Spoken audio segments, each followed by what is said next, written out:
Hey friends, I'm Amy, a health coach here at Flip Your Leaf, and today we're going to talk about the third and final phase of the low FODMAP program, which is the personalization phase. So what the heck are we doing here? So by now you will have completed your low FODMAP diet, which is the elimination phase. You'll have completed your re-challenges, and now we get to do the fun and exciting part, which is really building your long-term customized diet. So we do not follow the low FODMAP program long-term. It is not a symptom management tool. It is not something that you do forever. The goal of the low FODMAP program as a whole, the idea here is that we are re-challenging all of the foods that you took out of your diet originally so that you know with confidence, this works for my body in this serving size, or this works for my body in this serving size, but not this serving size, so that you can go out into the world, live your life with a mishmash of high and low FODMAP foods that you are confident work for you. So the first question is, I guess, how do we complete the personalization phase? And that is a great question, and it's going to look a little bit different for everybody. There are no hard and fast rules about which groups you do first, which foods come in which order. The only thing that you want to try and do is do them by group. So we're going to add each food, well, we're going to test each food that you had originally removed from your diet, but we're going to do them by FODMAP group. And there are a couple of reasons that we do this. The first one is that if a group truly doesn't work for your body, after a couple of tests, you're going to know for sure this group is something that I either need to use with caution or I'm going to put on the back burner for now. We're not cutting it out. And that's because our bodies change over time. Our IBS shifts and changes over time. And many people find that as they, progress through their IBS journey, that they can actually add different foods back into their diet. So if something's not working for you right now, that's totally cool. Just put it on the back burner and we'll come back to it in 6 months or a year and challenge it again and see if anything has changed in your body or your symptom management strategy or your stress management strategy or any of those things that impact your body. So there are a couple of things that are different between the re-challenge phase, which is where we tested one sample from each FODMAP group, and the personalization phase. So first of all, we're going to test way more foods. So that's exciting and fun. But another difference is that when we were doing the re-challenge phase, we did that sort of, I want to call it an ascending ladder, where we did the small portion and then a medium portion and then a full portion of whichever food you were testing. In the personalization phase, we're going to just gun it and go for a full serving as long as you're comfortable with that, followed by one washout day. So in the re-challenge, we did 3 consecutive tests followed by 3 washout days, and then we pulled that food back out of our diet so we could continue testing in a clean environment. For the personalization phase, we're going to do 1 test followed by 1 washout day, if that's all you need.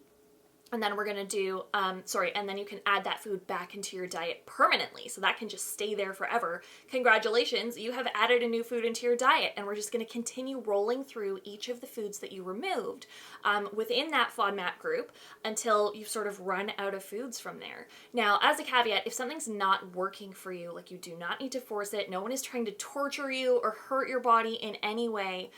So if something's not working for you, or if you're nervous about something, you can always start with like a smaller portion. It's totally okay if you want to do the 3-day test. If, you're testing something, garlic and onions or, anything like that, you're feeling kind of nervous. It's okay if you want to start small and sort of get a couple of small wins before you go in there. And similar to the re-challenge phase, like I said, it doesn't matter which order you do the groups in, but it is recommended that you start with something that you tolerated really well. Or something that would be really useful to you. So if your family eats a lot of grains like pastas, breads, and things like that as a staple of your normal diet, and it would be really helpful to you if that worked for you, you could go ahead and, start with fructans in the grain section and really see, if this is working, like, great. Now, right out of the gate, I've got all of these foods that are really helpful to me that I'm adding to my diet. And then the other approach is to start with things that worked really well for you to sort of build up that FODMAP confidence. I'm feeling really confident that this group is going to go well for me because that test, like, I didn't have symptoms, or my symptoms were so mild, I'm not even sure if my symptoms were, from this test, or if I had a bad night's sleep or anything like that. So really the end result of this third and final phase is that you're going to end up with like a menu that works for you, because you're going to try these FODMAPs, in a meal. And so, now I know that I can have, some white leek parts in my stir fry, or I'm going to know that I can, have toast with regular wheat bread, and you're going to create this menu for yourself of things that work for you. And if you're still food journaling, that is literally going to start a meal plan for you of things that you know and can be confident work for your body. So one thing I do want to add is if you had a strong reaction to a particular food during your rechallenge phase, like that is not a representative of the whole group. So while that does give you information about how your body reacted to that food, like FODMAPs are like vitamins, they're like fiber, they're like protein. Every food is going to have a different combination that makes it unique and special. And so just because you had a severe reaction to one food from that group doesn't mean that you're going to react to every food from that group in the same way. And so it would be okay if you started with like an amber serving of another food from that group and sort of see how that went, or like even a quarter serving of what you would normally eat and just sort of see how that goes, because you don't know if you tested the food with like the highest possible FODMAP content from that group, and like while you don't tolerate the maximum serving of FODMAPs from that group, you might tolerate something a little bit lower, or something that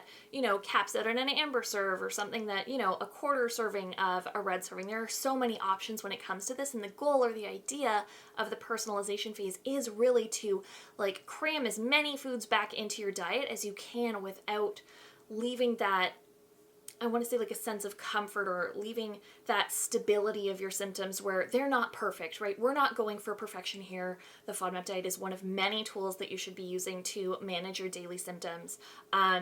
But really that you don't have to be afraid of food. Like you're confident enough, you know enough about how your body reacts to these foods that you can feel comfortable going out to eat at a restaurant. You can, accept invitations from your friends to go over for dinner or have parties, or, that the food that you're eating isn't something stopping you from doing what you want to do, that you've built that confidence, you have all of those wins under your belt, that I'm capable of making decisions about my body, I'm capable of caring for myself, I'm capable of, making the right decisions for me because I have it backed up with all of this evidence. So just to recap our idea for today, the personalization phase is really where we're building that custom long-term diet. We're going to test every food that you removed from your original diet group by group and really get a confident sense of what works for your body and in what serving size. And at the end of your low FODMAP program, you're going to end up with a mix of high and low FODMAP foods that you can feel confident eating. You're going to know what happens when you eat these foods and these combinations. You're going to know how to mix and match things for your unique body. So that was a ton of information. If you have questions or you want to know more about the low FODMAP diet, make sure you sign up for my low FODMAP newsletter. It's called The Scoop, and we cover a ton of topics about IBS, FODMAPs, your body, and just sort of how to navigate the IBS lifestyle. But before you go, don't forget to subscribe to my channel. You're going to get a ton more videos on lots of areas about the low FODMAP lifestyle, how to manage your daily symptoms, how to really build that IBS toolkit so you can feel comfortable and at home in your body every day. I'll see you in my next video.